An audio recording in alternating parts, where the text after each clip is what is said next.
अस्सलाम वालेकुम three class, कैसे हैं आप सब। उम्मीद है सब बच्चे खैरियत से होंगे।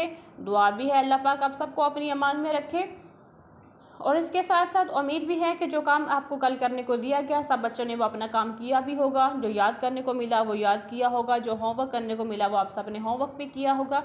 इसके साथ साथ बच्चों ने अपना बहुत सारा ख्याल भी रखा होगा। तो अब बेटे हम नेक्स्ट देखते हैं।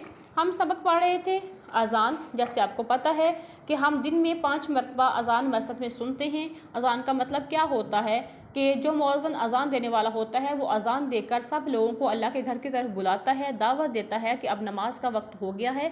जो भी जिस काम में लगा हुआ है वो अपने सारे काम छोड़कर नमाज के लिए आ जाए।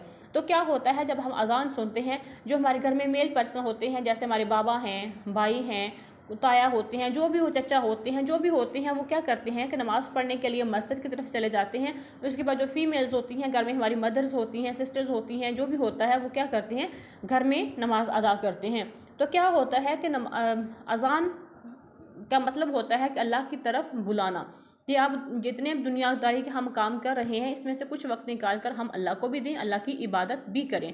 तो अज़ान के बाद फिर नमाज का वक्त शुरू होता है और नमाज़ें हम पर कितनी फ़र्ज़ हैं, 5 फ़र्ज़ हैं। दिन में हमने 5 मरतबा नमाज जो है वो लाजमी पढ़नी होती है। और इस अज़ान में जो सबसे ज़्यादा फ़जीलत तो वैसे 5 नमाज़ों की पूरी ही है, एक जैसी है कि 5 नमाज़ें हम पर फ़र्ज़ हैं, 5 की 5 ही हमने पढ़नी हैं।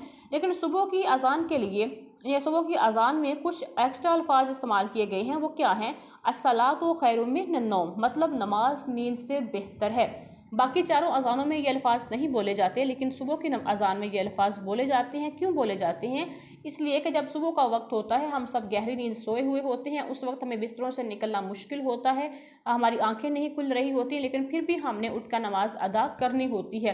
तो इसलिए मौज़न जो है वो इसलिए कह रहा होता है अस्सलातु खैरुम मिनन नौम, मतलब नमाज नींद से बेहतर है, कि आप अपनी नींद को छोड़कर उठकर नमाज अदा करें, क्योंकि हमारे लिए जो है वो फ़ायदेमंद नींद नहीं है बल्कि नमाज है।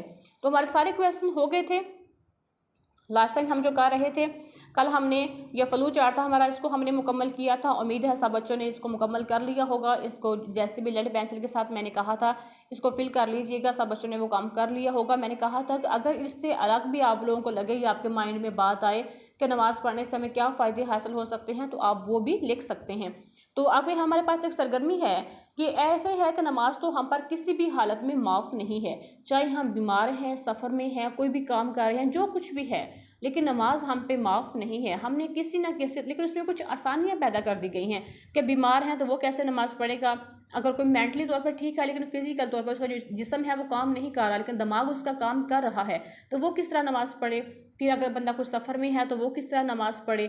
तो इन तमाम बातों के, तमाम मसलों के हवाले से आसानियाँ तो पैदा कर दी गई, लेकिन नमाज को माफ़ नहीं किया गया। तो अब हम देखेंगे यहाँ पर कुछ बातें कही गई हैं कि बहुत ही बूढ़े इंसान के लिए, कि अगर कोई इंसान बहुत बूढ़ा हो चुका है, वो बार बार उठ बैठ नहीं सकता, तो वो क्या करेगा, वो फिर ये करेगा कि बैठ कर नमाज पढ़ ले। कि बहुत बूढ़ा, जैसे आप भी देखेंगे आपके घर में आपकी दादो हैं, दादा अबू होंगे, नानो हैं, नानी माँ होंगे, नाना अबू होंगे, तो वो क्या करते होंगे, अगर वो ज़्यादा बूढ़े हैं तो उनसे बार बार उठा बैठा नहीं जाता, तो वो क्या करते हैं, या तो वो चारपाई पे बैठ कर नमाज़ पढ़ लेते हैं, बेड पे बैठ के पढ़ लेते हैं, या वो जाए नमाज पे ही बैठ के पढ़ लेते हैं, या चेयर पे बैठ के पढ़ लेते हैं। तो इस तरह उनके लिए आसानी पैदा कर दी गई है कि बहुत ही बुरा इंसान क्या करे, बैठ कर नमाज पढ़ लें। नेक्स्ट है कि कोई दिमागी तौर पर ठीक हो लेकिन बहुत बीमार हो, तो उसका जो मेंटल लेवल है या उसका मेंटली तौर पर बिल्कुल ठीक है, लेकिन उसका जो जिस्म है वो हिल नहीं पा रहा, तो वो क्या करे, वो अगर बैठकर भी नमाज नहीं पढ़ सकता तो क्या करे, वो बैठकर नमाज नहीं पढ़ सकता तो लेट कर नमाज पढ़ ले, लेकिन माफ़ नहीं है।